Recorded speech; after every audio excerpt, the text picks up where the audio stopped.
Hi, all. Before we get started, just a quick warning. This is a VR game and a very movement focused one at that, so viewer discretion is advised regarding motion sickness. TLDR, the game is great, and if you can play it, I recommend giving it a try. Cool? Cool. So, what the heck is Asgard's Wrath 2? Well, it and its predecessor are VR games with the following pitch. What if we made an actual game in VR and not just an experience, like full on RPG elements, loot, open world, Matt Mercer, the whole Megillah. And full credit where it's due, they did it. I only briefly played the first one because the pre order on the second came with a free copy. But the important things to know about it for the second one are as follows. 1. You are a newly born god from the Norse pantheon, because we haven't explored that enough. 2. Loki takes you under his wing and trains you on how to use your newfound god powers. 3. This ends exactly how you would expect. Long and short, at the end of the first game, Loki has the not quite Infinity Stones, and he's trapped you in a prison at the bottom of an empty void that used to hold him. The second game opens with you making a daring escape and beginning the hunt for Loki/revenge by going to Egypt and getting caught up in their gods' machinations. The primary game loop involves you possessing mortals with vague destinies of greatness/import and guiding them along the way in the hopes that said destinies will crystallize into not quite infinity gems for you to sort of level the playing field against Loki.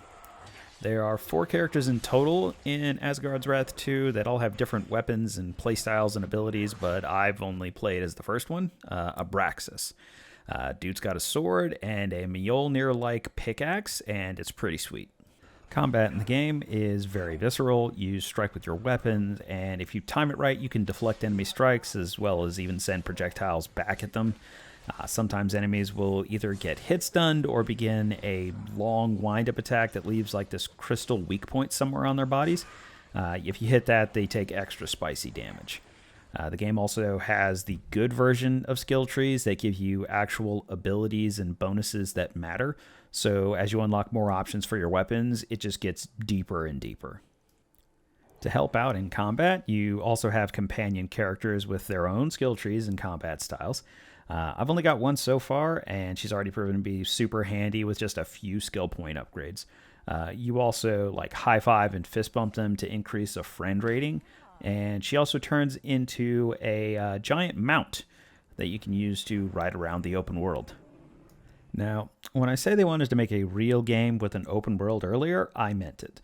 This world is huge. It's got collectibles, hidden chests, resources, and most importantly, things that you have to unlock additional abilities in order to use. Yep, there's some Metroidvania in here too.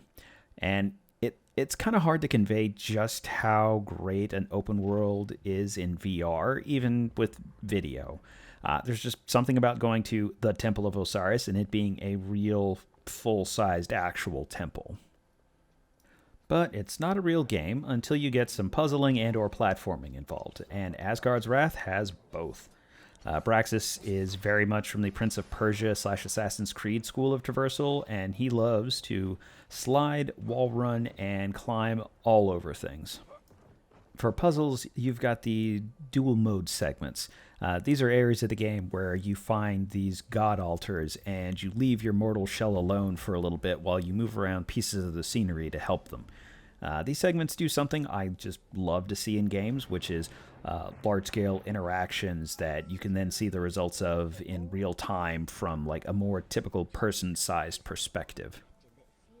Now, there's a lot more to this game that I haven't touched on, like the home base with weapon and item crafting and NPC quests, or the separate roguelike, I can't remember which is which. It's got a procedural dungeon crawler where you can gather materials to send back to your campaign and unlock character cosmetics. It has a seasonal track and unlockable stuff on there. So yeah, a full-on real game in VR.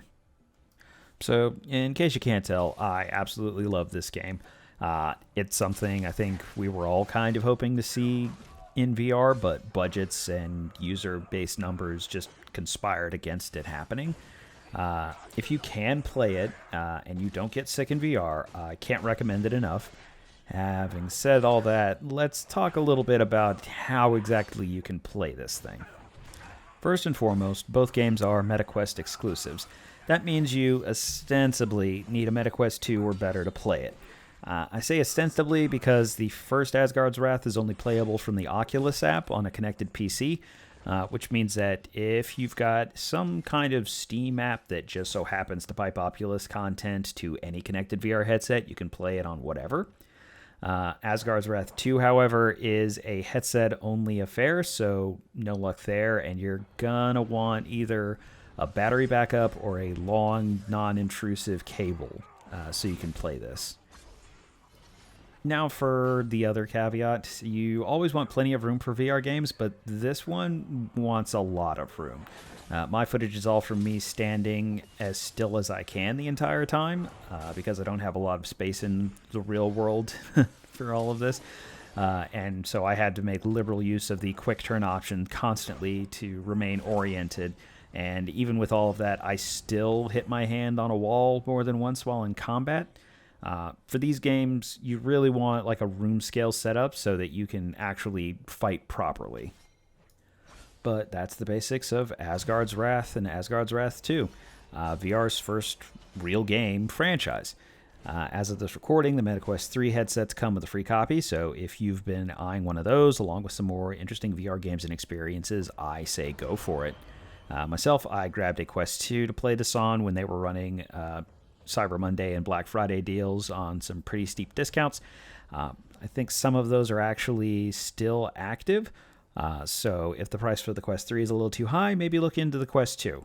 You'll get the performance that you see here, but the Quest 3 is definitely the preferred way to play. Thanks for watching.